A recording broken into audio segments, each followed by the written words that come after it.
Information du jour. Boyoki bien que Nao il y a place chef de l'État Zovana 4 jours maïe bimakate. Ah bon? Adama. Mais pourquoi? Congo.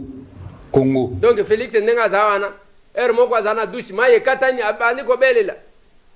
Maman Denise, elle a la cantine à maï. Oh. Nakatani na oseka. C'est honteux. Vraiment. Mboka momba bato karamai na babidon. Biso to kolaki na mboka na Zaïre.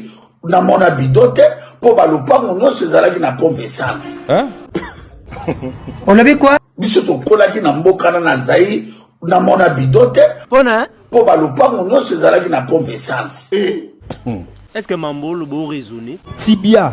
Mais il faut arrêter la consommation des stupéfiants. Hein? T'as dit quoi? Faut répéter, j'ai pas compris. Mais il faut arrêter la consommation des stupéfiants. C'est quoi ça? La consommation des stupéfiants. Des petits filles. Seigneur, jusqu'à quand?